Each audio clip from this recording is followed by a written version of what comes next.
UP में तो वही फिर हो गया खेला होवेन वाला मामला है।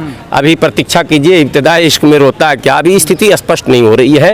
लेकिन अब फिर वही मैं पुरानी बात कहूँगा, एक बार आपके चैनल पे फिर कह चुका हूँ, एक ही बात आप बार बार पूछ लेते हैं। अभी तक के सर्वे में योगी जीत रहे हैं। कारण यह है कि यहाँ जो हराने वाले लोग हैं ना, वो टुकड़ों में बटे हैं, और टुकड़ों में बटकर इन ताकतों से आप लोहा नहीं ले सकते। आपको यूनाइट होना पड़ेगा। कम से कम मतदाताओं को ये निर्णय लेना पड़ेगा कि अगर नेता एक नहीं होते हैं तो मारो गोली।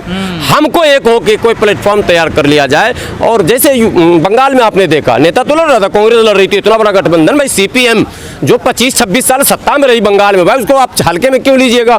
कांग्रेस एक मजबूत पार्टी, वो गठबंधन में एक बहुत बड़ा मुस्लिम लीडर भी कहिए उसको, हालांकि वो मुस्लिम ने उसने राष्ट्रीय अध्यक्ष तो मैंने आदिवासी को बना रखा था। वो जो खानकाही थे, इन्होंने नाम पार्टी का कुछ रखा था। तो इतने बड़े गठबंधन को वहां के लोगों ने जीरो दिया, जीरो, अंडा, बिल्कुल नो, टच ही नहीं किया। ये होगा यूपी में, अगर ये होगा तो फिर वो भी होगा, फिर बाबा कमंडल लेके चल देंगे। अगर ये होगा तो, और अगर ये नहीं हुआ तो कमंडल वहीं टेके रखेंगे विधानसभा में, और लाल टोपी वाले को गुंडा कहते रहेंगे, ब्लू टोपी वाले को, वो भाषण आपने सुना होगा, टोपी लगाकर सदन में नहीं आइए, साफा बांध कर आइए। ये मुख्यमंत्री जी ने सदन में उत्तर प्रदेश के कहा है। ये जो आप लाल टोपी पहन कर आते हो, उस पर उन्होंने सीधे शब्दों में कहा गुंडा है, और उसके बाद फिर नीली टोपी और कई टोपियों पर उन्होंने एक साथ निशाना साधा था।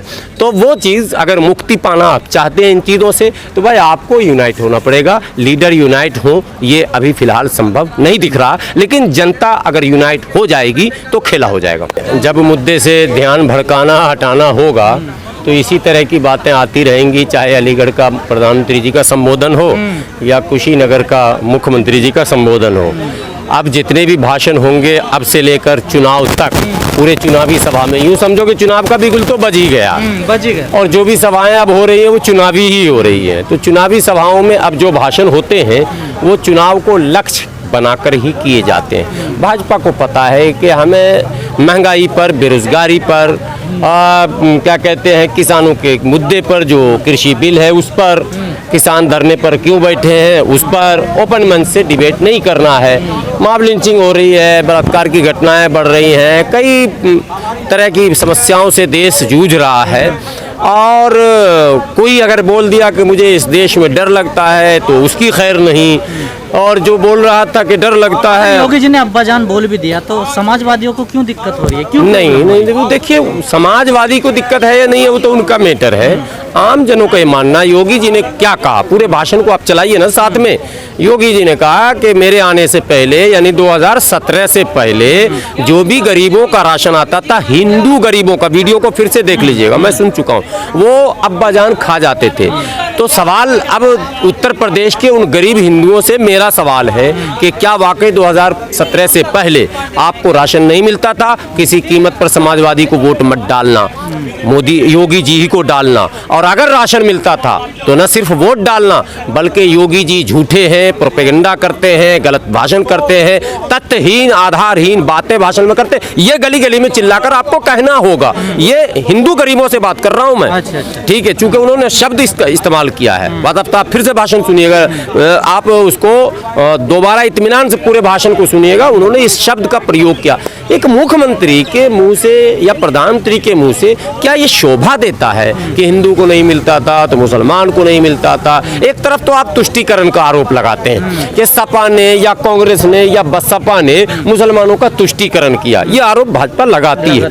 तुष्टीकरण का क्या मतलब? तुष्टीकरण का मतलब होता है कि बोला नहीं किया, लॉलीपॉप दिया नहीं किया, ये हुआ तुष्टीकरण। यानी पीठ थपथपाया, वाहवाही की, दुग्गा तुम्हें, सब तुम्हारा ही है, तुम्हारे लिए ही मैं हूँ, सब कुछ किया लेकिन दिया नहीं। ये आरोप भाजपा का है कि किया कुछ नहीं, तुष्टीकरण किया। आप कौन सा करण कर रहे हो भाई? लेकिन आप हिंदुओं का तुष्टीकरण कर रहे हो क्या अब? लेकिन सर अब्बाजान तो चल ही रहा। राकेश टिकैत जी ने कह दी बीजेपी के चाचा जान आ गए ओबीसी को। राकेश टिकैत जी ने भी जो कहा है वो भी कुछ गलत नहीं कहा है। स्थिति कुछ वैसी ही उत्तर प्रदेश में अब बनती चली जा रही है कि खेल न चाह कर भी युवा जो पढ़े लिखे हैं, बुद्धिजीवी है, वो चाहते हैं कि रोजगार पर हो जाए एक बार बहस, नहीं हो पा रहा। क्यों पता नहीं राजनीतिक दल क्यों भाग रहे हैं, क्यों कन्नी काट रहे हैं। ओवैसी आ रहे हैं, भाजपा को सांप्रदायिक पार्टी कह रहे हैं, उनका एजेंडा, उनका भाषण, उनका राशन, उनके नारे, वो भी उसी सांप्रदायिकता को बल प्रदान कर रहा। आप जरा बताइए कि जय श्री राम के नारे लगाएंगे तो आप अपराधी हो जाएंगे, और नारे तकबीर के नारे लगाएंगे तो आप देशभक्त हो जाएंगे। मतलब न्याय तो न्याय हो ना, पैमाना तो एक ना रखिएगा साहब। सेकुलरिज्म का मतलब क्या भाई? मतलब ये है कि नारे तकबीर जायज़ है और जय श्री राम नाजायज़ है, ये नहीं हो, ये नहीं चलेगा। भारत में इस तरह की राजनीति नहीं चलेगी। वाकई में चाचा जान है बीजेपी के, चाचा और भतीजा जो भी है। मैं अभी इस पर तो राकेश टिकैत जी कह रहे हैं, तो कह रहे हैं, सबको कहने का अधिकार है, कहना भी चाहिए। इसका बचाव क्या है? नहीं, राकेश टिकैत जी ने तो बहरहाल सपा बसपा कांग्रेस जैसी पार्टियों का एक तरह से बचाव किया है। और देखिए, अल्टरनेट घूम घाम के तय जो होगा चुनाव से पहले, वो सपा बसपा के बीच ही खेल आना है। अब खेल जाएगा कहाँ पर, अटकेगा, कौन लीड कर लेगा उस समय, वो अभी गर्भ में है। अभी ये ओवैसी नुकसान किसको पहुंचाएगा? देखिए, मैं तो कहता हूँ कि ओवैसी सबसे ज़्यादा नुकसान ना सपा बसपा किसी को नहीं, सबसे ज़्यादा नुकसान जिस तरह से भाजपा ने सबसे ज़्यादा नुकसान हिंदुओं का किया है, सबसे ज़्यादा नुकसान देश का किया है, वैसे ओवैसी साहब सबसे ज़्यादा नुकसान मुसलमान का करेंगे, सबसे ज़्यादा नुकसान देश का करेंगे। तमाम मुस्लिम तो कह रहे हैं कि हम तो किराए के घर में या अपना घर आ रहा है। तो ठीक है, तो मुस्लिम अपने घर में चले जाए, हिंदू अपने घर में चले जाए, फिर देश कहाँ, भारत कहाँ? हमें ये बताइए ना, भारत कौन सा भारत कहाँ है? किस भारत की आप बात कर रहे हैं? कौन से संविधान की बात कर रहे हैं? नहीं,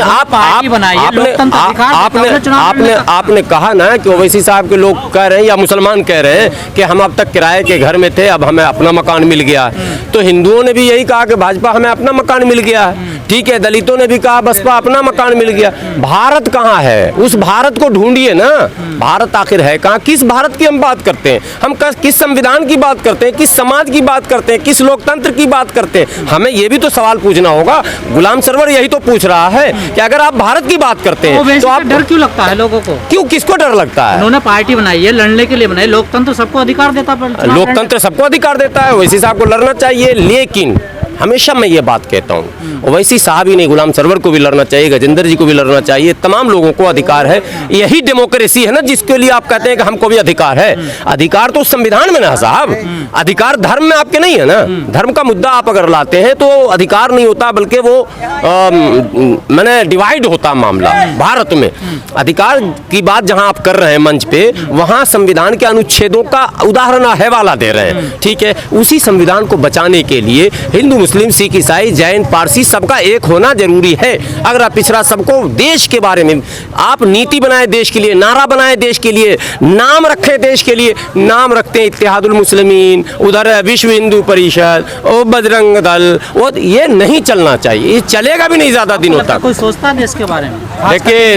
देखिए सोचता तो तब भी था, मौलाना आजाद ने सोचा था, सोचता नहीं तो इतने तादाद में मुसलमान रुकते नहीं। आज भी सोच रहे हैं, आज भी लोग सोच भी रहे, कर रहे हैं। समाज में हम लोग जाते हैं, आप मत प्रतिशत देखिए, ईमानदारी की बात बताता हूँ, देश के हिंदू भाइयों से मैं कह रहा हूँ कि आप भाजपा के उस बहकावे में न जाएं कि ओवैसी मुसलमानों का नेता, ना ना ना, कभी नहीं। अगर ऐसा होता तो बिहार में 5 सीट क्यों मिलती?